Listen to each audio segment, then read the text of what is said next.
श्री सच्चिदानंद समर्थ सद्गुरु साईनाथ महाराज की जय। ओम साई श्री साई जय जय साई। ओम साई श्री साई जय जय साई। ओम साई श्री साई जय जय साई। ओम साई श्री साई जय जय साई।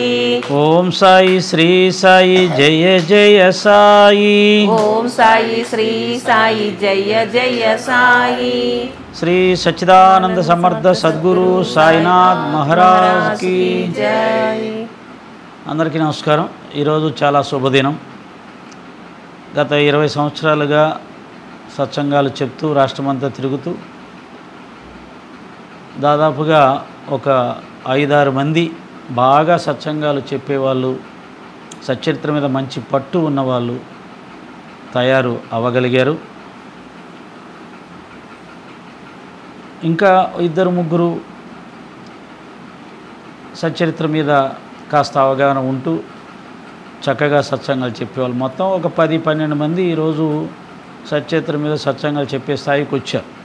వారిలో నాకు తెలిసి ఒక 4 లేదా 5 మంది పూర్తి సచ్చరిత్ర మీద పట్టు ఉన్నవాళ్ళు ఉన్నారని అనుకుంటున్నాను. మరి కొంతమంది ఇంకా ఆ మార్గంలో ప్రయత్నాలు చేస్తూ ఉన్నారు. అయితే ఈ సత్సంగ ప్రక్రియ అనేది కంటిన్యూ కావాలి. అలాగే ఇంకా చాలామందికి సత్సంగాలు పరిచయం కావాలి. ఎందుకంటే ఒక సత్సంగం వల్ల మాత్రమే మనిషి తనలోని లోపాలను తెలుసుకునే అవకాశం ఉంటుంది, తనను తాను సరిచేసుకునే అవకాశం ఉంటుంది. ఇంకా వేరే ఏ మార్గంలో లేదు. ఏదైనా ఒక స్వామీజీల దగ్గరికి, ఇతర గురువుల దగ్గరికి వెళ్తే వారు మంత్రమో తంత్రమో మనకి ఇవ్వవచ్చు.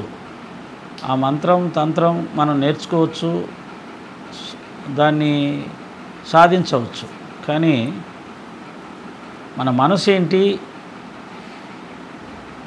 మన బలహీనతలు ఏమిటి, శాస్త్రాలు గురువులు ఏం చెప్పారు, ఎలా నడుచుకోమన్నారు, ఎలా జీవించమన్నారు, ఏది పాపం, ఏది పుణ్యం, ఏది తప్పు, ఏది ఒప్పు,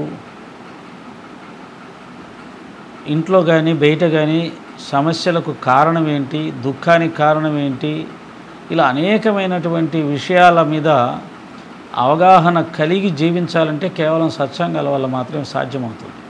సత్సంగాల వల్ల మాత్రమే సంసారాలు సరిదిద్దబడతాయి, మనుషులు సరిచేయబడతారు, సమాజం సరిచేయబడుతుంది.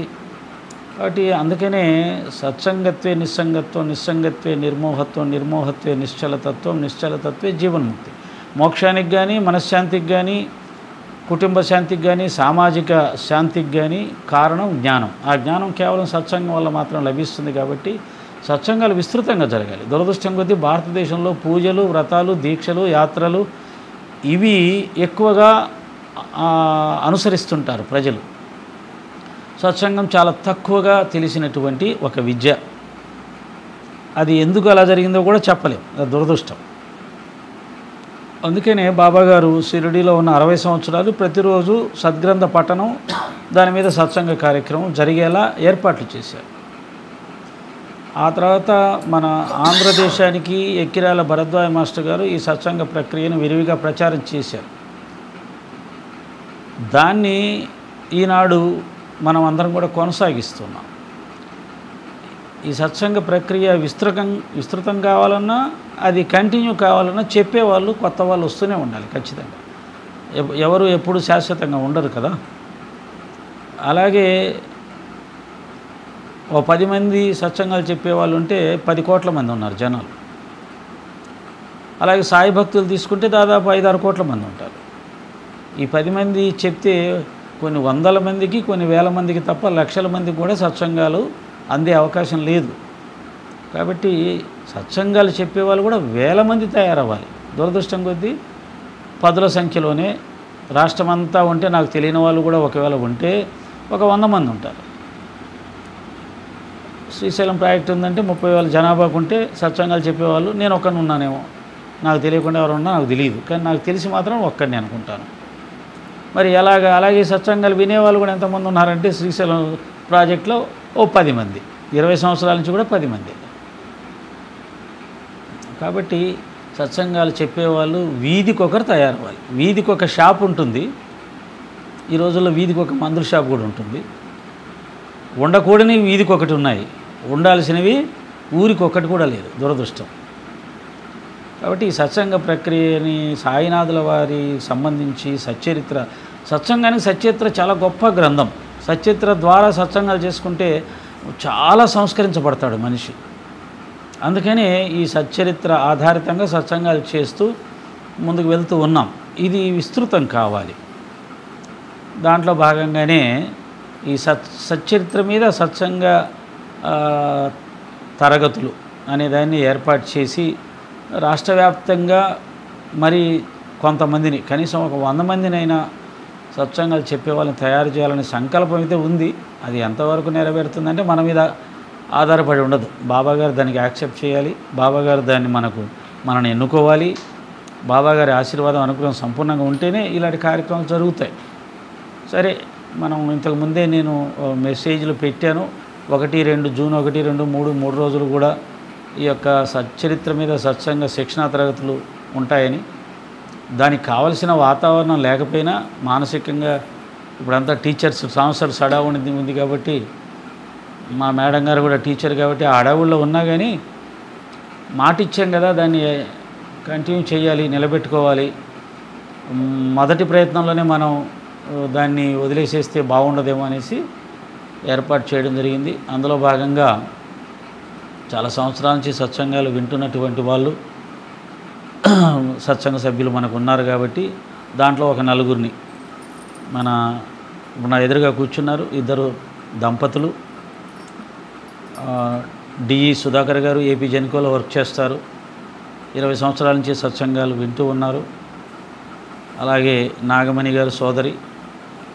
వారిద్దరు కూడా ఆధ్యాత్మికంగా చాలా చక్కటి అవగాహన కలిగి, జన్మతః కూడా వారి కుటుంబం నుంచి కూడా వారికి చక్కటి భగవంతుని భక్తి, ఆచారం, సంప్రదాయం, పూజ ఇవన్నీ కూడా చక్కటి ఆధ్యాత్మిక జీవనం వారిది. కాబట్టి ఈ సత్సంగాన్ని ఇష్టపడ్డాలు, సత్సంగం కోసం సమయాన్ని కేటాయించడాలు ఇంతకాలం చేస్తూ వచ్చారు. బాబాగారు మరి ఈరోజు వారిద్దరిని మరియు కృష్ణారావు గారిని, అలాగే నా శిష్యుడు అని చెప్పుకోవచ్చు. ఎందుకంటే చిన్నప్పటి నుంచి నాతో ఉన్నాడు కాబట్టి అన్ని రకాల ఆ భావం నాకు ఉంది, ఆ అబ్బాయికి ఉంది. కాబట్టి హుసేనప్ప చాలా టాలెంటెడ్ పర్సన్, నాతో సమానంగా చక్కటి నైపుణ్యం, మాట్లాడే నైపుణ్యం అన్ని విధాలుగా కూడా. ఆ అబ్బాయి అంటే వీళ్ళ 4గురిని బాబాగారు ప్రస్తుతం ఈ యొక్క సత్సంగ శిక్షణ తరగతులకు వారు ఎన్నుకున్నారని నేను భావిస్తాను. ఇది మొదటి రోజు అరంగేట్రం ఇది అంటారు కదా, ఆ అరంగేట్రం లాగా సత్సంగ అరంగేట్రం జరుగుతూ ఉంది ఈ 4గురికి. ఈరోజు వీళ్ళిద్దరూ నాగమణి గారు, నాగలక్ష్మి గారు ఉపోద్ఘాతం చెప్తారు. ఫస్ట్ అధ్యాయం డి గారు సుధాకర్ గారు చెప్తారు. రేపు కృష్ణారావు గారు, హుసేనప్ప గారు వాళ్ళిద్దరు చెప్తారు. ఇది మొదటి సత్సంగం వారికి జీవితంలో కొంతమంది సాయి భక్తుల ముందు చెప్పడం. మరి బాబాగారు మరి ఎక్కడ దాకా తీసుకెళ్తాడు, వాళ్ళని ఎలా ఉపయోగించుకుంటారో నాకు సంబంధం లేదు, నాకు తెలియదు ఇది. ఎందుకంటే నేను మొట్టమొదటి సత్సంగం చెప్పిన రోజు ఈ ఊర్లో వరకు సత్సంగాలు చెప్తూ బతికేస్తాను అనుకున్నాను. అది ఈ విధంగా రాష్ట్ర వ్యాప్తంగా వెళ్ళిపోతుందని, రాష్ట్రంలో ఒక ప్రముఖ సాయి తత్వ ప్రచారకుడిగా అవుతానని కానీ, కొంతమందికి నేను దాంట్లో తర్పీదించి ఆ మార్గంలో మార్గదర్శకుడిగా ఉంటానని ఆ రోజు ఎవరూ ఊహించలేదు, నాకు అసలు తెలియదు.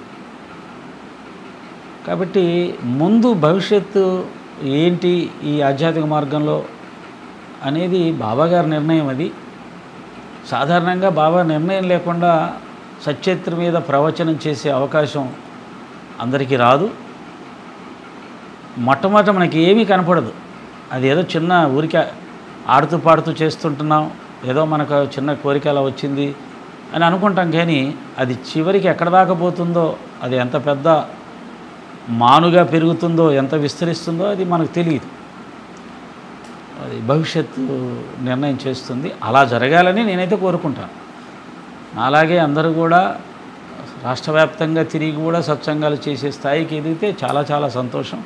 అలా కాకపోయినా వారుంటున్న ఊర్లో ఒక 10 మందికి సత్సంగాలు చెప్పే ఆ స్థాయికి వచ్చిన సంతోషం. అలా కూడా కాకపోయినా వాళ్ళ ఇంట్లో ఉన్న పిల్లల్ని కూర్చోపెట్టుకొని నలుగురు కుటుంబ సభ్యులు కూర్చొని సచ్చరిత్రలో ఉన్న జ్ఞానాన్ని, ఇదిగో బాబాగారు ఇక్కడ ఇలా చెప్పాడు, దాని అర్థం ఇది, మనం ఇలా తీసుకోవాలి, దాని ద్వారా మనం ఇలా ప్రయోజనాన్ని పొందొచ్చు, సచ్చరిత్రలో ఉన్న చెప్పబడిన జ్ఞానాన్ని తీసుకుంటే మనం ఇలా జీవితాన్ని హాయిగా సంతోషంగా గడపొచ్చు, మన మనసును జయించవచ్చు, ఇంద్రియాలని జయించవచ్చు, ఎంతో కుటుంబాన్ని ఎంతో చక్కగా గడుపుకోవచ్చు, దుఃఖానికి దూరం కావచ్చు, మనశ్శాంతిగా జీవించవచ్చు, గురువు అనుగ్రహం పొంది అన్ని విధాల గురుబిడ్డలుగా ఈ మానవ జీవితాన్ని సులభంగా సంసార సాగరాన్ని దాటొచ్చు అనేదాన్ని మనం కుటుంబంలో సాధించిన చాలా గొప్ప విషయమే. కాబట్టి సత్సంగాన్ని మొదలుపెట్టడం ఎలా జరిగినా దాన్ని కొనసాగించాలి. దాని ఫలితం చాలా గొప్పగా ఉంటుంది. కనీసం నా కుటుంబానికైనా అది పనికొస్తుంది. సత్సంగం చెప్పాలి అనే ఉద్దేశంతో సచ్చరిత్ర చదివితే అర్థమయ్యే విధానం వేరేగా ఉంటుంది, కేవలం పారాయణం చేస్తే వేరేగా ఉంటుంది. సత్సంగం చెప్పాలి అంటే దాంట్లో ఉన్న జ్ఞానరత్నాలు వెలికి తీయాలి. ఆ వెలికి తీయాలంటే కొంత మనం మేధస్సు ఉపయోగించాలి, మెదడు ఉపయోగించాలి, కష్టపడాలి, టైం కేటాయించాలి, ఏకాగ్రతగా చదవాలి, మనసు పెట్టి చదవాలి. అప్పుడు దాంట్లో ఉన్న జ్ఞానరత్నాలు అర్థమవుతాయి, బయటకు వస్తాయి. వాటిని మనం ఫస్ట్ మన కుటుంబ సభ్యులకు, బిడ్డలకి పంచిపెట్టినా సరే వాళ్ళ జీవితాలు బాగుపడతాయి. కాబట్టి ఖచ్చితంగా సత్సంగం అనేది ప్రతి మనిషికి అవసరం. సత్సంగం అంటే మనకు తెలుసు, సత్యంతో కలయిక సత్సంగం.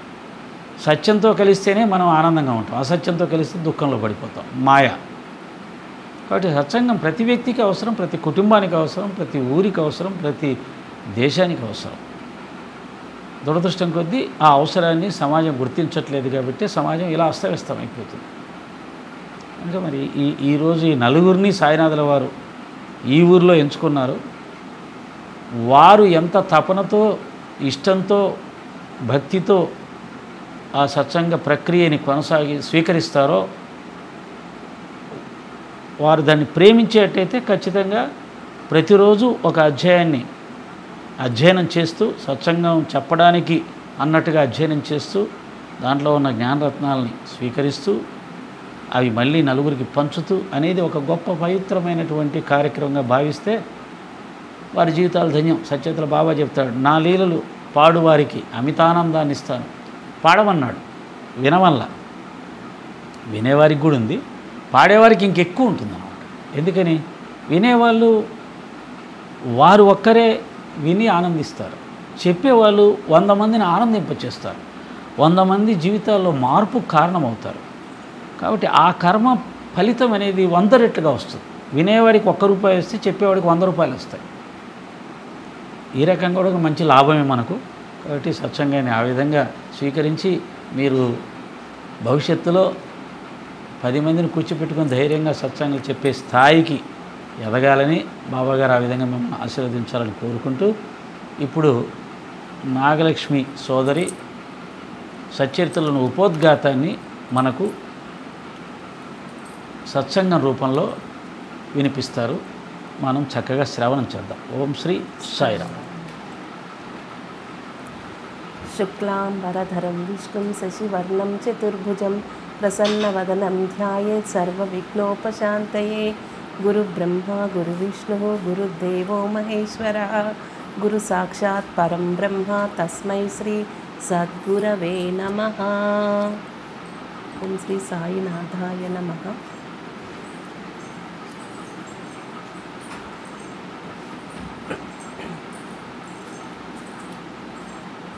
అన్నయ్య ఒక్కసారి ఒక మెసేజ్ పెట్టారు. మే 13వ తేదీ నుంచి ఒక వారం రోజులు మీకు సత్సంగం ఎలా చేయాలో నేర్పించి, తర్వాత జూన్ నెలలో మీకు ట్రైనింగ్ క్లాసులు ఉన్నాయి అంటే ఇలా చెప్తారని నిజంగా నాకు తెలీదు.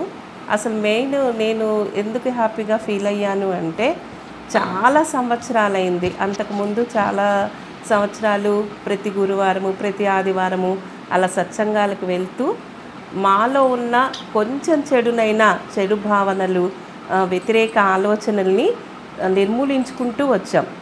ఇన్ని రోజులు గ్యాప్ వచ్చేసరికి మళ్ళీ వాటి మీద మసిపూసి అవన్నీ మళ్ళీ పైకి వచ్చేస్తూ ఉన్నాయి. మాకు నెగటివ్ వచ్చేస్తుంది, బాబా అంటే అనుమానాలు వస్తున్నాయి కొన్ని మెసేజ్ల వల్ల. అవన్నీ మళ్ళీ తగ్గించుకోవాలి. అన్నయ్య లాంటి వాళ్ళ చేత మళ్ళీ ఒకసారి ఒక చిన్న దెబ్బ కొట్టించుకొని అవన్నీ తెప్పించుకుంటే మనకి ఇంకా బాబా మీద అపారమైన నమ్మకము, అమితమైన భక్తి కలుగుతుంది అని నేను చాలా హ్యాపీగా ఫీల్ అయ్యాను. ఒక 1 వీక్ 10 డేస్ విన్నాము. చాలా చాలా హ్యాపీగా ఉంది అన్నయ్య చెప్పినందుకు. చాలా విషయాలు తెలుసుకునేదాన్ని ఉన్నాము. అంతకుముందు అన్నయ్య చెప్పినప్పుడు సచ్చరిత్ర అంత లోతుగా చదవలేదు, ఏదో ఊరికే చదివాము. ఈ 10 ఇయర్స్లో చాలాసార్లు చదివిన తర్వాత అందులో మనకు చాలా అనుమానాలు వచ్చాయన్నమాట. అయితే అన్నయ్య మనకు అందుబాటులో లేకపోబట్టి ఎవరు మనకి అంత దగ్గరగా ఉండలేదు కాబట్టి కొన్నిసార్లు బాబానే చెప్తారులే మనకి దాని ఆన్సరు. ఒకరిని అడగడం దేనికని చాలా ఇయర్స్ నేను అలా వెయిట్ చేశాను. తర్వాత ఈ 10 డేస్లో చాలా వరకు నా అనుమానాలు తీరాయి అన్నయ్య ద్వారా. అందుకు అన్నయ్యకి కృతజ్ఞత తెలియజేసుకుంటున్నాను. అలాగే బాబాకి కూడా కృతజ్ఞతలు తెలియజేసుకుంటున్నాను. మాకు ఈ హాలిడేస్లో ఈ టయాన్ని సద్వినియోగం చేసుకున్నాం. ఎప్పుడు టీవీలు సెల్ ఫోన్లతో బొర్ర వేడెక్కిపోయేది. ఒక 2 అవర్స్ 3 అవర్స్ భగవన్నామ సంకీర్తన, ఆ భగవంతునికి మన మనసుని లీనం చేయడం, ఇలాంటి భావాలతోటి చాలా హ్యాపీగా గడిచిపోయినందుకు ముందు అన్నయ్యకి కృతజ్ఞత తెలియజేసుకుంటున్నాను. ఇలాంటి ఒక ట్రైనింగ్ క్లాస్ ఉంటుందని తెలియదు, చెప్పాలని తెలియదు. నేను మొన్న ఫోన్ చేశారు అన్నయ్య మీరు చెప్పాలమ్మా అని. సరే అన్నయ్య చెప్తాంలే అని చెప్పాను. ఏదో నాకు తెలిసినంతలో నాకున్నంత జ్ఞానంలో బాబా నా చేత చెప్పించేంత వరకు చెప్తాను. ఇందులో నా ఏమన్నా దోషాలు తప్పులు అలా ఉంటే మీరందరూ సహృదయంతో స్వీకరిస్తారని మనసారా భావిస్తూ మొదలు పెడుతున్నాను. యాక్చువల్గా ఏదైనా ఒక పుస్తకము మనం చదివే ముందు దానికి పీఠిక కానీ విషయ సూచిక కానీ ఉపోద్ఘాతం కానీ ఉంటుంది. ఉపోద్ఘాతము అంటే ఏంటి అంటే ఆ పుస్తకంలో ఉన్న విషయాలు కానీ ఆ పుస్తకంలో ఉన్న వ్యక్తి గురించి కానీ మనం ఒక 2 పేజెస్ చదివే సబ్బా ఇంట్రెస్ట్ లేదు అని మూసివేయకుండా అందులో ఇంకా లోపలికి వెళ్తే ఇంకా మీకు చాలా జ్ఞానరత్నాలు లభిస్తాయి, చాలా మంచి విషయాలు ఉంటాయి అని మనల్ని ప్రోత్సహించడానికి చేసే ఒక చిన్న వివరణే ఈ ఉపోద్ఘాతము అనేది. యాక్చువల్గా హేమంత్ పంత్ గారు మన ఓవి టు ఓవి సచ్చరిత్రలో ఆయన ఉపోద్ఘాతం రాయలేదు. ఆయన చనిపోయిన తర్వాత ఆయన పేపర్స్ అన్నీ వెతికారంట, కానీ విషయ సూచిక కానీ పీఠిక కానీ ఉపోద్ఘాతం కానీ ఎవ్వరికీ దొరకలేదన్నమాట. అందుకని అక్కడ బివి దేవ్ గారు రాశారు ఓవి టు ఓవిలో. అందుకని ఇక్కడ పత్తినారాయణరావు గారు ఏం చేశారంటే ఈ బుక్లో మన తెలుగు దాంట్లో ఆయనే రాశారు ఉపోద్ఘాతము. మామూలుగా సచ్చరిత్ర మొత్తము హేమంత్ పంత్ గారు 1st అధ్యాయం నుంచి 53 అధ్యాయాలు ఆయన దాంట్లోని సారాంశం తీసుకొని రాశారు. కానీ ఉపోద్ఘాతం అనేది మాత్రం ఆయన సొంతంగా ఆయనకున్న జ్ఞానంతో రచించారనమాట. అయితే అక్కడున్న సమకాలీన ఆయన కాలమాన పరిస్థితులకు అనుగుణంగా పత్తినారాయణరావు గారు ఈ బుక్ని ఫస్ట్ గురు చరిత్రతో స్టార్ట్ చేశారు. గురు చరిత్ర ఎలా చదివారు, అప్పటి కాలంలో ఎవరెవరు చదివారు, ఎందుకు అలా స్టార్ట్ చేశారు అంటే మన బాబా దత్త గురుపరపర కాబట్టి అదొక భావన. అంతకంటే కూడా మహారాష్ట్ర దేశంలో రాష్ట్రంలో ఎక్కువ మంది దత్తాత్రేయ భక్తులు ఉన్నారు. అప్పటి కాలంలో గురు చరిత్రని పారాయణ చేస్తూ ఉండేవాళ్ళు అనమాట. అందుకని మన పత్తినారాయణరావు గారు ఇక్కడ ఫస్ట్ మన సచ్చరిత్రలో తీసుకోవడమే గురు చరిత్ర గురించి చెప్పడం స్టార్ట్ చేశారనమాట. ఈ గురు చరిత్రలో శ్రీపాద శ్రీవల్లభ స్వామి, నరసింహ సరస్వతి స్వామి వాళ్ళ యొక్క లీలలు, వాళ్ళ యొక్క చర్యలు, వాళ్ళ యొక్క విషయాలు ఉంటాయి అని చెప్పారు. చెప్పిన తర్వాత వీళ్ళిద్దరూ కూడా 14-15వ శతాబ్దానికి చెందిన వాళ్ళని మనకి తెలియచేశారనమాట. తర్వాత ఆ దత్తాత్రేయ పరంపరలో ఫస్ట్ శ్రీపాద శ్రీవల్లభ స్వామి, శ్రీ నృసింహ సరస్వతి స్వామి, మాణిక్య ప్రభువు, అక్కల్కోట మహారాజు గారు, తర్వాత మన షిరిడి సాయిబాబా గారు. ఈ 5గురు కూడా ఈ దత్త పరంపర కిందికి వస్తారు. అక్కల్కోట మహారాజు గారి తర్వాత అవతారమే శ్రీ సాయిబాబా గారు అని మనం ఎలా తెలుసుకోవాలి అంటే, మన సచ్చరిత్రలో 5వ అధ్యాయంలో ఉన్న పాదుకలు ప్రతిష్ఠించిన కథ, హరిశ్చంద్ర పితలే కథను బట్టి మనం ఆ 2 కథలను ఆధారం చేసుకొని బాబా గారు కూడా దత్తాత్రేయుని అవతారమే అని ఇక్కడ ఆయన చెప్పారనమాట. అలా చెప్పిన తర్వాత ఏం చేశారు ఉపోద్ఘాతంలో అంటే, గురు చరిత్రకి సచ్చరిత్రకి కొంచెం పోలిక చేశారు. దీన్ని ఎవరు రచించారు, దీన్ని ఎవరు రచించారు, ఇందులో ఏం విషయాలు ఉంటాయి, ఎన్ని అధ్యాయాలు ఉంటాయి అనే దాని గురించి మనకు వివరించారు. గురుచరిత్రని గంగాధరుడు అనే ఆయన రాశారు. అలాగే మన సాయి సచ్చరిత్రని అన్నా సాహెబ్ దాబోల్కర్ గారు రాసించారు. అది 53 అధ్యాయాలే ఉంటుంది, ఇది 53 అధ్యాయాలే ఉంటుంది.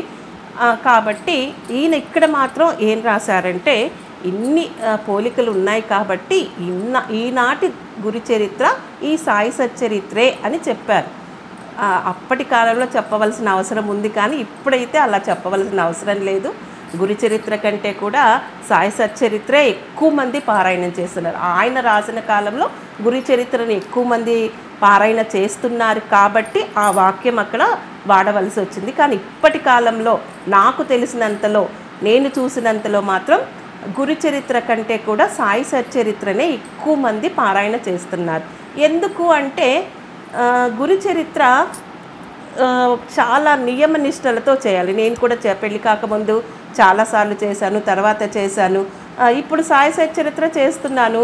ఎంత నియమ నిష్టలంటే మడి బట్టలు కట్టుకోవాలి, నేల పడక ఉండాలి, తర్వాత భోజనంలో కూడా చాలా సాత్వికమైన ఫుడ్ మాత్రమే తినాలి. ఆ తర్వాత స్వామివారి చరిత్ర చేసేటప్పుడు మన ఆలోచనలు వేరే విధంగా వెళ్లకుండా దాని మీదే ఉండేటట్లు అలా కఠినంగా ఉంటుంది. కానీ సచ్చరిత్రని ఆడుతూ పాడుతూ పారాయణ చేసేయచ్చు. బాబా పాపం చాలా విశాల హృదయుడు అనమాట. మనం ఎలా పారాయణ చేసినా ఆయన మనకి అనుజ్ఞిచ్చేస్తాడు, మన కోరికలు తీరుస్తూ ఉంటాడు. అందుకే సులభతరుడు అనమాట. కానీ దత్తాత్రేయుడు గారు కూడా సులభతరుడే, కానీ మనం చేసే కొద్దీ ఆయన యొక్క ఫలితం మనకి ఎక్కువగా ఉంటుంది. అట్లా రెండిటిని పోల్చారు ఆయన. ఇలా ఇందులో ఈ విషయాలు ఉంటే కర్మకాండపై ఆధారపడింది కాబట్టి అయితే ఒకటి రాశారు ఏంటంటే, అది గురుచరిత్రని అందులో ఉన్న విషయాలని వాళ్ళ శిష్యులు కూడా ఆచరించడానికి అనువుగా లేవన్నారు. కానీ చాలామంది అనుసరించారు గురుచరిత్రలోని విషయాల్ని. వాళ్ళు కూడా ముక్తిని మోక్షాన్ని పొందిన వాళ్ళు ఉన్నారు. ఆయన ఊరికే ఒక వాక్యం అయితే అలా రాశారు. దాని ద్వారా కూడా చాలా మహిమలు పొంది మేము కూడా చేసినప్పుడు చాలా అనుభవాలు జరిగాయి. గురుచరిత్ర చేసినప్పుడు చాలామందికి చాలా అనుభవాలు వచ్చాయి. అలా ఆయన ఆ మాట ఎందుకు రాశారో నాకు తెలియదు, కానీ అలా అది మాత్రం కాదు. గురుచరిత్ర ద్వారా కూడా పారాయణ చేసినప్పుడు కూడా వాళ్ళు మోక్షాన్ని పొందారు. వాళ్ళ శిష్యులు చాలా భక్తిభావంతో వాళ్ళ గురువు గారిని సేవించుకున్నారు. అన్ని కార్యక్రమాలు చేశారనమాట. ఇంకొకటి ఏం చెప్పారు అంటే, ఇక్కడ అది గంగాధరుడు గారు కన్నడ వాళ్ళు కాబట్టి దాన్ని రాయడంలో కొంచెం కష్టపడ్డారేమో. కానీ ఆయన యొక్క గురువుగారు దత్తాత్రేయుని ఆశీర్వాదంతో రాశారు. కానీ మన హేమంత్ పంత్ గారు మరాఠీ వాళ్ళు ఏకనాథ భాగవతాన్ని ప్రతిరోజు నిత్యపారాయణం చేస్తున్నారు. అది కూడా కాక సాయిబాబాతోటి చాలా దగ్గరగా ఉండి ఆయన లీలల్ని, ఆయన విషయాల్ని, ఆయన యొక్క స్థితప్రజ్ఞతని, ఆయనలో ఉండే భగవంతుణ్ణి ఈయన గమనించి ఆయనలో దూరి ఆయన యొక్క విషయాల్ని రాశాడు. కాబట్టి గురుచరిత్ర కంటే ఇంకా పవర్ఫుల్ అని చెప్పి రాశారనమాట ఈయన. అది కూడా చాలా కరెక్టే. ఎందుకంటే హేమంత్ పంత్ గారు 1910వ సంవత్సరం నుంచి 1918వ సంవత్సరం వరకు బాబాతోనే ఉన్నారు. బాబా చర్యల్ని చూశారు, ఆయన ఎలా ఉంటారో చూశారు, ఆయన ఎప్పుడు నవ్వుతారో చూశారు, ఎప్పుడు ఎలాంటి పనులు చేస్తారో చూశారు. ప్రతి విషయాన్ని ఆయన బాబానే చెప్పారు. ఒక చిన్నగా టూకీగా రాసేసుకోండి, తర్వాత గ్రంథస్థం చేయండి అని. అలా ఆయన అక్కడున్న విషయాలన్నిటినీ కూడా టూకీగా తన బుక్లో రాసుకొని బాబా మహాసమాధి అయిపోయిన తర్వాత 1924 సంవత్సరం నుంచి ఆయన 23 నుంచి 29 వరకు సాయి లీలా అనే ఒక మాసపత్రికలో ఆయన ధారావాహికగా కొన్ని సంపుటికలు పంపిస్తూ ఉండేవాళ్ళంట. అలా చేసి లాస్ట్కి 1930 సంవత్సరంలో దీన్ని గ్రంథంగా చేశారన్నమాట. అయితే ఇక్కడ ఇంకోటి ఏంటి అంటే ఈయన హేమంత్ పంత్ గారు ఈ బుక్ రాసేటప్పుడు ఖచ్చితంగా బాబా యొక్క అనుమతి ఉంది, ఆశీర్వాదము ఉంది. కాబట్టే ఇంత మంచి గ్రంథంగా తయారైపోయి ఇన్ని లక్షలు కోట్ల మంది దీన్ని పారాయణ చేస్తూ, ఒకటి మహాపారాయణ గ్రూప్స్ అని ఉన్నాయి, ప్రతి గురువారము ఒక 2 అధ్యాయాలు చదవాలి. ఎన్ని కోట్ల మంది, ఎన్ని గ్రూప్స్ అంటే 1000 గ్రూప్స్ ఉంటాయి అందులో. మన విశ్వం అనుకోవచ్చు, వరల్డ్ అనుకంటే కూడా వరల్డ్ దేశాల్లో వాళ్ళందరూ కూడా ఆ గ్రూప్స్లో జాయిన్ అయిపోయి ప్రతి వారము ఆ గ్రూప్లో అందరూ కలిసి మళ్ళీ ఒక బ్లూ హౌస్ అని, గ్రీన్ హౌస్ అని, రెడ్ హౌస్ అని, ఎల్లో హౌస్ అని ఉంటాయి. వాళ్ళందరూ కలిసి పారాయణ చేసేస్తారు. అట్లాంటివి ఎన్ని వేలున్నాయి అంటే ప్రతి గురువారం ప్రతి వారం మన సచ్చరిత్ర ఎంతమంది పారాయణ చేస్తున్నారు అనేది మనకి ఇక్కడ నిదర్శనం అన్నమాట.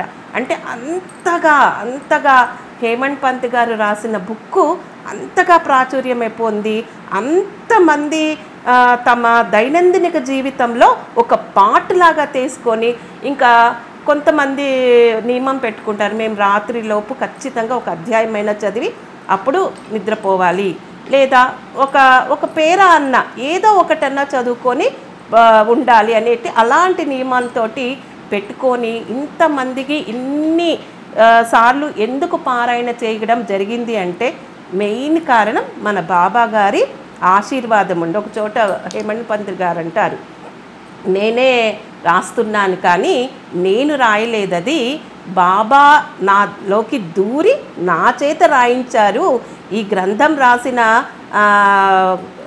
గౌరవం నాకు దక్కదు, బాబా గారికే దక్కుతుంది అని చెప్తాడనమాట. అంతగా బాబానే రాయించుకున్నారు కాబట్టి ఈ గ్రంథము ఇంత విలువైనది, అమూల్యమైనది, అఖండమైనది కూడా అన్నమాట. అయితే మనమందరం కూడా బాబా గారు ఉన్నప్పుడు లేము కాబట్టి ఆయనని దర్శించుకునే భాగ్యం లేని మనందరికీ కూడా ఈ సచ్చరిత్ర అనేది బాబా గారితో సమానము. మనకి సచ్చరిత్ర ఉంది మన పక్కన అంటే బాబా మన పక్కన ఉన్నట్లే అన్నమాట.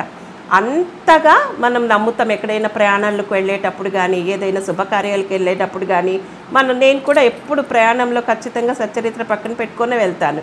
అలా సెంటిమెంట్ అయిపోతుంది మనకి ఇప్పుడు సచ్చరిత్ర అంటే, అంతగా అయిపోయామన్నమాట.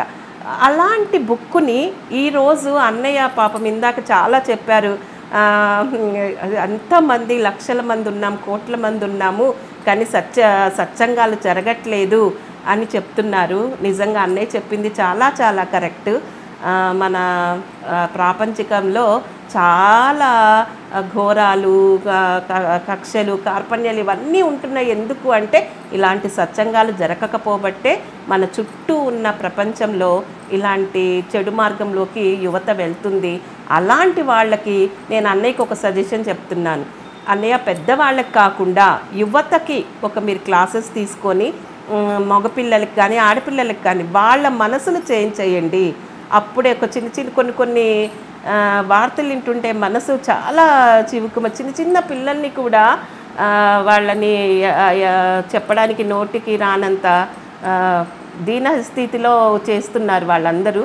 అవన్నీ చూస్తుంటే సమాజం ఎటు వెళ్ళిపోతుందో అనిపిస్తుంది. అలాంటి వాళ్ళందరినీ కూడా మంచి మార్గంలో తీర్చిదిద్దడానికి ఈ సచ్చరిత్ర అనేది చాలా చాలా మంచి ఉపయోగపడుతుంది అని నాకు అనిపిస్తుంది. అప్పుడు ఈ అన్నాసాహెబ్ దాబోల్కర్ గారికి ఫస్ట్ హేమంత్ పంత్ అని ఒక బిరుదు ఇచ్చారు బాబా గారు. అదేంటి అనేది 2వ అధ్యాయంలో చెప్తానని చెప్పారనమాట. అలాగే ఇంత మంచి పుస్తకం గురించి ఈ కొంచెమైనా పత్తినారాయణరావు గారు మనము చదవడానికి, మనల్ని ప్రేరేపించడానికి ఇంత మంచి విషయాలు ఫస్ట్ అంతా రాశారు. తర్వాత హేమంత్ పంత్ గారి గురించి ఆయన యొక్క పుట్టుక, ఎక్కడ చదివారు ఏంటనేది ఇందులో ఉందన్నమాట. ఎక్కడ పుట్టారంటే 1859వ సంవత్సరంలో ఒక బ్రాహ్మణ కుటుంబంలో పుట్టారు. అక్కడ అదే అన్నయ్య ఎప్పుడు చెప్తుంటారు, ఎక్కువ మంది బాబా గారి దగ్గరికి వచ్చిన వాళ్ళంతా బ్రాహ్మిన్సే వచ్చారు అని చెప్తారు. కానీ ఈయన కూడా బ్రాహ్మణుడు, 5th స్టాండర్డ్ వరకే చదివారంట. కానీ అప్పుడున్న ఆయనకున్న ఆర్థిక పరిస్థితులు, వాళ్ళ కుటుంబ పరిస్థితుల కారణంగా స్కూల్ మానేసేసి, అప్పటి కాలంలో 5వ క్లాస్ చదివినా కూడా జాబ్ వచ్చిందంటే, ఇప్పటి కాలంలో అయితే రాదులేండి. అలా చిన్న చిన్న ఉద్యోగాలు మారుకుంటూ అప్పుడే బాబాదయ ఉండుంటుంది ఆయనకి. 5th క్లాస్ చదివినా కూడా అక్కడ మెజిస్ట్రేట్ వరకు వెళ్ళిపోయాడంట ఆయన. ఒక చిన్న చదువుకే అంత పెద్ద పోస్ట్ వచ్చింది. తర్వాత ఆయన హేమంత్ పంత్ గారు బాబా గారిని 1910వ సంవత్సరంలో దర్శించారు. అప్పుడు రెసిడెంట్ మెజిస్ట్రేట్గానే ఉన్నారనమాట. ఆ తర్వాత ఆయన 1916వ సంవత్సరంలో తన పదవీ విరమణ చేసేశారు, రిటైర్మెంట్ అయిపోయారు. అలా రిటైర్మెంట్ అయిపోయిన తర్వాత కూడా బాబా దయ వలన కొన్ని తాత్కాలిక ఉద్యమం కొన్ని సంవత్సరాలు చేశారు. తర్వాత అది కూడా మారిపోయి మళ్ళీ ఎప్పుడు సాయిబాబా మహాసమాధి అయిపోయిన తర్వాత, బాబాగారు మహాసమాధి అయిపోయిన తర్వాత తన షిరిడీ సాయిబాబా సంస్థాన్ని చాలా చాకచక్యంగా తనకున్న తెలివితేటలతో చాలా చక్కగా నడిపాడంట. అంటే ఇక్కడ ఒక చోట రాస్తారనమాట హేమంత్ పంత్ గారి గురించి. ఆయనని అన్ని జాబ్స్ ఎందుకు అలా తొందరగా వెళ్ళిపోయారని, ప్రమోషన్స్ ఎందుకు వచ్చాయంటే ఆయన సచ్చీలతను, బుద్ధి కుశలతను, సేవానిరతిని చూసి మెచ్చుకున్నారు. అంటే అలాంటి మంచి ప్రవర్తన ఉంది, సచ్చీలంగా మంచి ప్రవర్తన, మంచి బుద్ధి, మంచి విశేషాలు చెప్పడము, బుద్ధి కుశలత అంటే ఇంటెలిజెన్స్ ఉంది. అలాగే సేవానిరతి, పెద్దవాళ్ళకి ఎలా రెస్పెక్ట్ ఇవ్వాలి, ఎలా ఉండాలి వాళ్ళ దగ్గర, అలాంటి మంచి లక్షణాలు ఉన్నాయి కాబట్టే ఆయన అంత పెద్ద స్టేజ్కి వెళ్ళగలిగారని నేను అనుకుంటున్నాను. తర్వాత ఆయనకు మ్యారేజ్ అయిపోయింది, ఒక భార్య, కుమారుడు, 5 మంది కుమార్తెలు ఉన్నారని చెప్పారు. అయితే ఇక్కడ సాయిబాబా ఎవరు అని పత్తినారాయణరావు గారు కొంతమంది చెప్పిన విషయాలని మనకు ఈ బుక్లో ఇంట్రడ్యూస్ చేశాడనమాట. ఇలా ఇంట్రడ్యూస్ చేసినప్పుడు వీళ్ళందరూ కూడా ఎవరో కాదు, బాబా భక్తులే.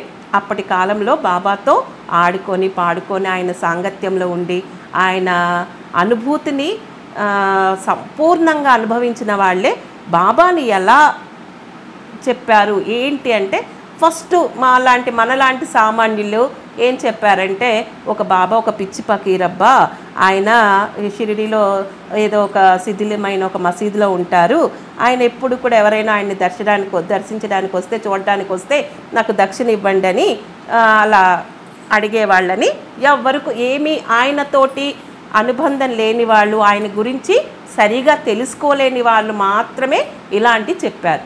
కానీ ఆయన గురించి బాగా లోతుగా తెలుసుకున్న వాళ్ళు మాత్రం వాళ్ళు ఇలా చెప్పరు. అయితే అలా చెప్పిన తర్వాత కింద ఏం రాశారంటే, ఈ అభిప్రాయం తప్పు. తర్కడ్ గారి వాళ్ళ ఫ్రెండ్ ఒకసారి షిరిడీకి వచ్చినప్పుడు వెళుతూ నేను ఇంకా బాంబే వెళ్తున్నాను స్వామి, మనం ఎప్పుడైనా కూడా షిరిడీకి వెళ్తాం, ఎన్ని రోజులు ఉన్నా కూడా మనం మళ్ళీ ఇంటికి తిరిగి వస్తున్నామంటే చాలా బాధేస్తుంది.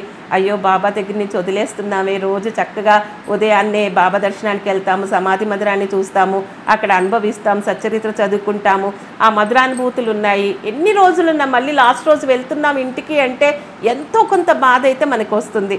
మనము ఆ షిరిడీ నేల మీద అడుగు పెట్టినప్పుడు ఎలాంటి అనుభూతి ఉంటుందో వెళ్ళేటప్పుడు మాత్రం అలాంటి బాధే మనం అందరం అనుభవిస్తాం. అలాగే ఈ తర్కడ్ గారి స్నేహితుడు గారు కూడా ఇంకా పాపం కొన్ని రోజులు ఉన్నారు, ఇంకా వాళ్ళ ఫ్యామిలీ దగ్గరికి, కుటుంబం దగ్గరికి వెళ్ళడానికి వెళ్తూ బాబాకి దర్శనానికి వస్తే సెలవు తీసుకోవడానికి వచ్చారనమాట. అప్పుడు కన్నీళ్ళు పెట్టుకుంటారంట, బాబా నేను వెళ్ళిపోతున్నాను ఇంకా బాంబేకి, ఇన్ని రోజులు నీతో ఉన్నాను, ఇంకా నాకు బాధ అనిపిస్తుంది అంటే, అప్పుడు బాబా అంటారు, అవును నువ్వు ఎందుకంత బాధపడుతున్నావు, నేను నీతో కూడా ఉన్నాను కదా, బాంబేలో కూడా ఉన్నాను కదా, ఇక్కడే ఉన్నాను, నువ్వు ఎందుకు అనుకుంటున్నావు అంటే, నాకు అలాంటి అనుభవం జరగలేదు కదా బాబా నేను ఎలా నమ్మాలి అంటే, అప్పుడు బాబా చెప్తాడు, నేను సర్వాంతర్యామిని. అలాగా ఇప్పుడు మన చుట్టూ కూడా బాబా ఉన్నారు, సర్వాంతర్యామి కాబట్టి నేను ఎక్కడా ఉంటాను, ప్రతి చోట ఉంటాను. ఆయన పరబ్రహ్మతత్వం, పరమేశ్వర తత్వం, ఆయన ప్రతి చోట ప్రతి అణువులో ఉంటాను, నువ్వు అది తెలుసుకో అని. బాబా షిరిడీలో మాత్రమే ఉన్నానని ఎవరైనా అనుకుంటే మాత్రం వాళ్ళు నిజంగా బాబాని గ్రహించలేదని, బాబాని తెలుసుకోలేదని అంటారు. కాబట్టి నేను అన్ని చోట ఉన్నాను, నేను బాంబేలో కూడా ఉన్నాను అని ఆయనకి ధైర్యం చెప్పి పంపిస్తారనమాట. అయితే కొందరు సాయిబాబాని మహాసిద్ధ పురుషులు అన్నారంట. మహాసిద్ధ పురుషులు అంటే సిద్ధయోగులు ఉన్నాయి, సిద్ధులు ఉంటాయి, కొన్ని మహిమలు చేస్తారు, అట్లాంటి భావంతో కొంత చెప్పారంట. మహమ్మదీయులేమో తమ పీరులలో ఒక పీరుగా చెప్పారంట. పీరు అంటే మహమ్మదీయుల్లో ఉన్న ఉన్నత స్థానంలో ఉన్న వాళ్ళు చనిపోయిన తర్వాత వాళ్ళని పీరుగా భావిస్తారనమాట. పీరుగా చేసి ఊరేగించడం అలా చేస్తారు. హిందువులేమో బాబాని కొంతమంది సంత చూడామణిగా చెప్పారంట. సంత చూడామణి అంటే సాధువులు, సంతులు అంటే సాధువులు, చూడామణి అంటే అందరిలో కంటే కూడా చూడామణి అంటే ఆడవాళ్ళు తల మీద పెట్టుకునే ఒకలాంటి బంగారపు నగ అంట. అది అత్యున్నతమైన స్థానంలో ఉన్న వాళ్ళు చూడామని పెట్టుకుంటారంట.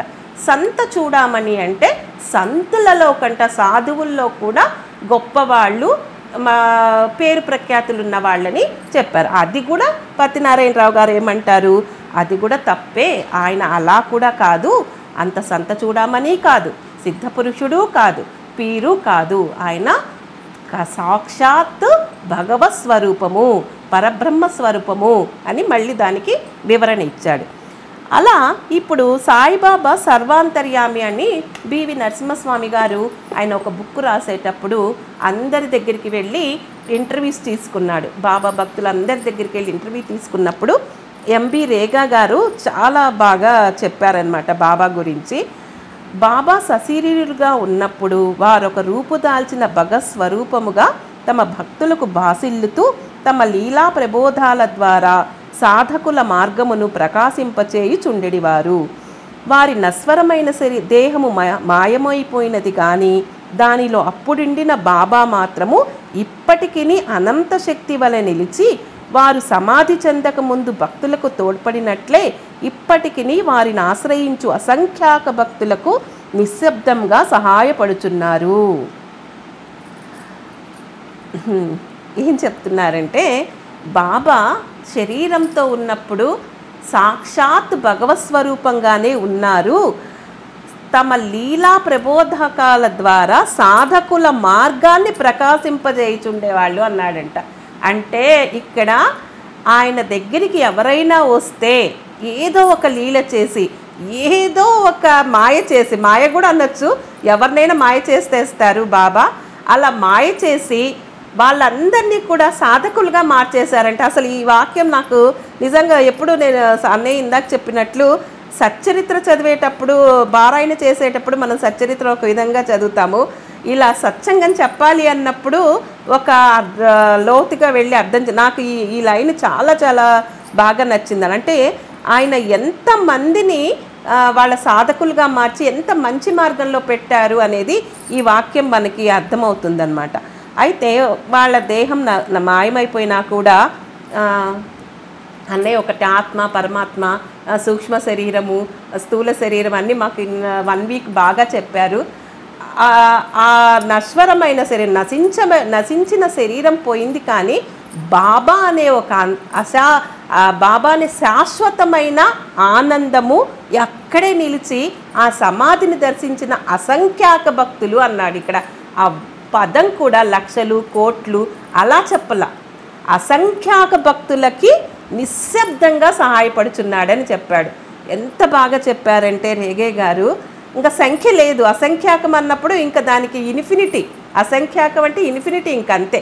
అంతమంది భక్తులకి ఆయన ఇప్పటికీ అంటే నిశ్శబ్దంగా ఎందుకు సహాయపడుతున్నాడు అంటే, నాకు ఇక్కడ ఏమర్థమైంది అంటే, నేను చేశాను అలా వాళ్ళకి ఇలా నా వల్ల వీళ్ళు ఇంత లాభ పొందారు, వాళ్ళకి ఇంత మంచి జరిగిందని ఆయన ఎప్పుడూ చెప్పుకోలే.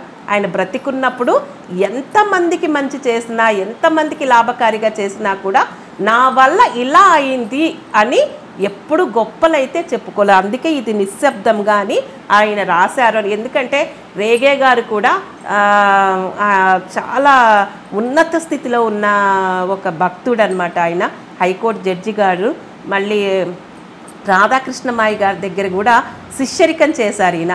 చాలా రోజులు ఆవిడతోటి కలిసి మెలిసి ఆవిడ ఎలా ప్రవర్తిస్తుంది, ఎలా ఉంటుంది అనే విషయాలన్నీ చాలా తెలుసుకున్న గొప్ప మేధావి, గొప్ప జ్ఞాని, మంచి భక్తుడు. అలాంటి ఆయన ఈ వాక్యాలు రాశారంటే చాలా చాలా మంచి విషయాలు రాశారు. ఇంకొక ఆయన రాశారు, ఆయన పేరు ఇవ్వలేదు ఇక్కడ, హైకోర్టు జడ్జి గారు రాశారు. ఈయన కూడా చాలా చాలా బాగా రాశారు. నేను సాయిబాబాను సృష్టి స్థితి లయకారకుడుగా భావించదను. 1918వ సంవత్సరంలో వారు సమాధి చెందక ముందు నేనట్లు భావించి తిని, ఇప్పటికీ నేనట్లే భావించుచున్నాను. నాకు మాత్రము వారు సమాధి చెందినట్లు లేదు. నా దృష్టిలో వారు అన్ని పరిమితులకు అతీతులు. వారు మా మధ్య ఉన్నప్పుడు వారి మానవ శరీరము మా కనుల ముందు సంచరించుచుండెను. ఒక్కొక్కప్పుడు అది మా దృష్టిని విశేషంగా ఆకర్షించేది. కానీ ఎక్కువ భాగం మా ఎరుకలో నిలిచినది మాత్రము వారి అనంతతత్వమే. శాశ్వతము అశాశ్వతముల అద్భుత సమ్మేళన రూపమైన ఒక మానసిక ప్రతిబింబము వలె వారు మాకు భాషించేవారు. అశాశ్వతమైన తమ మానవ దేహము ఒక్కొక్కప్పుడు మా ముందర తలుక్కుమని మెరిపించేవాళ్ళు. ఇప్పుడు ఆ అశాశ్వతమైన ఆ దేహము మాయమై సాయిబాబా అన్న శాశ్వతమైన అనంత శక్తి మాత్రం నిలిచినది. ఇక్కడే చెప్పేశారు ఆయనే. సృష్టి స్థితి లయకారకుడు, ఇంకా బ్రహ్మ విష్ణు మహేశ్వరుడు. సృష్టి స్థితి లయకారకుడు అంటే ఆ మూడు కూడా ఆయనే. మనం దాంట్లో సందేహింపక్కర్లేదు, సంశయించక్కర్లేదు. కాబట్టి మీరు బుక్ చదివే ముందు ఈ బుక్ని, ఇది పీఠిక కాబట్టి, ఉపోద్ఘాతం కాబట్టి ఇలాంటి మంచి విషయాలు పెట్టారు. మీరు బాబాని సృష్టి స్థితి లయకారకుడు అనే ఒక భావనతో ఈ బుక్ చదవండి అని మనకు ప్రత్యనారాయణరావు గారు ఈ వాక్యాలు ఇవన్నీ పెట్టారనమాట. ఆయన కూడా చెప్తున్నారు. ఆ మూడు కలిసిన పరబ్రహ్మ స్వరూపం ఆయన 1918వ సంవత్సరంలో ఆయన సమాధి చెందక ముందు ఆయన నేను ఎట్లా ఉన్నాడు, ఆయన అక్కడున్నాడు అని నేను ఎప్పుడు ఎలా భావించేవారినో, ఆయన సమాధి చెందిన తర్వాత కూడా బాబా అక్కడే ఉన్నారని నేను అనుకుంటున్నాను, అక్కడ లేరని నేనైతే అనుకోవట్లేదని ఈయన చెప్తున్నారు. వాళ్ళు అన్ని పరిమితులకు అతీతులు అంట ఆయన దృష్టిలో. అంటే ఆయన అరిషడ్ వర్గాల్ని జయించేశారు. నీది నా అనేది లేదు, సంతోషము లేదు, దుఃఖము లేదు, అందరూ సమానమే. దుష్టులు ఆయనకు ఒకరే, తర్వాత మంచివాళ్ళు ఆయనకి ఈక్వలే. ఎవరిని ఎక్కువగా చూసింది లేదు, ఎవరిని ఎక్కువ ప్రేమించలేదు, అందరినీ సమానంగా చూశారు. అందుకే అన్ని పరిమితులకు అతీతులు అంట ఆయన. అంటే పరిమితులకు అతీతులు అంటే ఎలాంటి కల్మషము అంటని వారని నేను అనుకుంటున్నాను ఇది. అలాగే వాళ్ళు ఆయన మధ్యలో ఉంటారు, కానీ ఆయన శరీరం ఒక్కొక్కసారి తలుక్కుమని మా కన్నుల ముందు సంచరించేదంటే, అంటే బాబా ఎక్కడికైనా వెళ్ళినప్పుడు వీళ్ళు మాట్లాడుకుంటున్నప్పుడు ఏమన్నా ఒకసారి కనిపిస్తారేమో. మరి నాకు ఈ వాక్యానికి అంతగా అర్థం స్ఫురించలేదు. నాకు తెలిసిందంటే సంచరించుచూ ఉండే మానవ శరీరం మా కన్నుల ముందు సంచరించుచుండెను అన్నారు. మరి అది వాళ్ళు ఎక్కడికైనా బాబా అక్కడికి వెళ్ళిన తర్వాత కూడా ఇక్కడే ఉన్నట్లు వాళ్ళకి అనిపిస్తుందేమో తెలీదు. ఎక్కువ భాగం అయినా వాళ్ళు మానవ శరీరం చూసినా కూడా మాకు ఎక్కువ భాగం మాకు జ్ఞాపకం ఉంది మాత్రము ఆయన యొక్క అనంతతత్వమే అని చెప్తున్నాడు. అక్కడ శరీరం ఉన్నా కూడా వీళ్ళేమా బాబా శరీరము, ఈ శరీరమే బాబా అని ఎప్పుడూ అనుకోలేదంట. ఆయన సర్వాంతర్యామి, అన్ని చోట్ల ఉన్నాడు, ఆయనే పరబ్రహ్మ స్వరూపము అని ఆయన అనంతతత్వాన్ని మాత్రమే వీళ్ళు గ్రహించారంటే అప్పటి కాలంలోనే బాబా వాళ్ళందరినీ ఎంత సంస్కరించి ఎంత జ్ఞానం వైపుకు తీసుకెళ్లారు అనేది మనకి వీళ్ళ మాటల్లో అర్థమవుతుంటుందన్నమాట. ఇంకా ఇక్కడ శాశ్వతము అశాశ్వతముల అద్భుత సమ్మేళన రూపమైన ఒక మానసిక ప్రతిబింబం వల్లే మాకు భాషించేవాళ్ళు. అంటే ఆత్మ పరమాత్మ యొక్క కలయికలాగా మాకు కనిపించేవాళ్ళు. ఆ తర్వాత ఆయన సమాధి చెందిన తర్వాత ఆత్మరూపం వెళ్ళిపోయి పరమాత్మగా మనకు అక్కడ నిలిచి మనకు అన్ని విషయాల్లో సహాయం చేస్తూ మన కోరికలు తీరుస్తున్నారు. మనకి ఎక్కడైనా సమస్యలు వస్తే దాన్ని పరిష్కరిస్తున్నారు. మనం ఎక్కడైనా ప్రమాదంలో ఉంటే ముందే హెచ్చరించి మనల్ని ఆ ప్రమాదాల నుంచి బయటపడుతున్నారు బయటపడేటట్లు చేస్తున్నారు. ఇలాంటి ఆ అనంతతత్వం ద్వారానే మనకు ఆ అనంతమైన శక్తి ద్వారానే ఆ శాశ్వతమైన శక్తి ద్వారా మనము ఇవన్నీ ఇప్పుడు గ్రహించగలుగుతున్నామని చెప్పారు.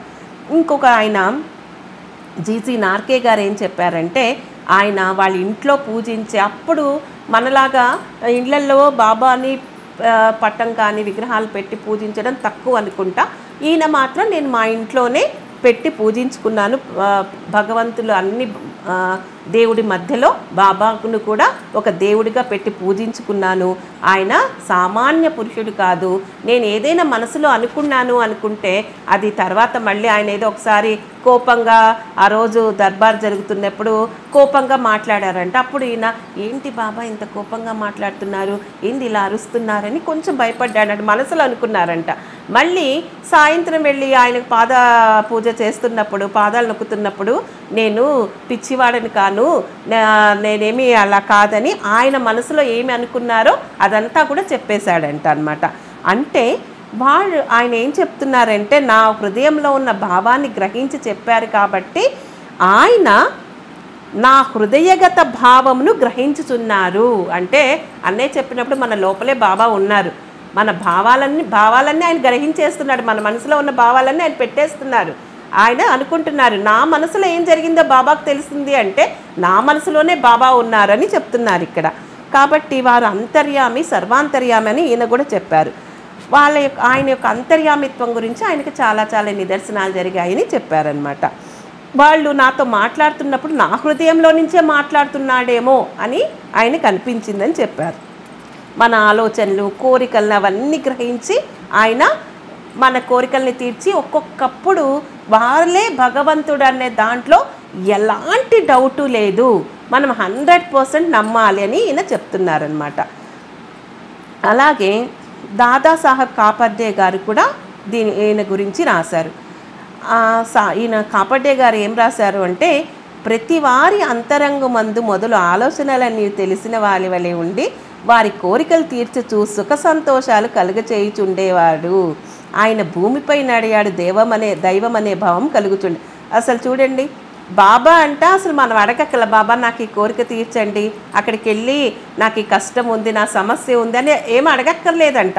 ఆయన ప్రతి వాళ్ళ యొక్క అంతరంగాన్ని గ్రహించేస్తాడంట. వాళ్ళకి ఏం సమస్యలు ఉన్నాయి, ఏ కోరికలు ఉన్నాయని ఆయనే తెలుసుకొని ఆయనే తీర్చేసి మనందరికీ సుఖ సంతోషాలను చేకూరుస్తాడంట. అసలు అంతకంటే మనకి ఇంకేం కావాలి? అలాంటి తండ్రి కంటే మన అమ్మా నాన్నలు కూడా మనల్ని అలా, మనం అమ్మా నాన్నలకేంటి మన కష్టాన్ని మనం నోటితో చెప్తే తెలుస్తుంది. ఈయన అమ్మా నాన్నల కంటే ఎక్కువే మనం చెప్పకుండానే మన దుఃఖంగా ఉన్నామా, సుఖంగా ఉన్నామా, సంతోషంగా ఉన్నామని గ్రహించేసి మనలో ఉన్న భావాలన్నీ తెలుసుకొని వాటన్నిటిని కూడా తీర్చేస్తాడు. కాబట్టి ఖచ్చితంగా ఆయన నడిచే దేవుడే అని చెప్పారనమాట.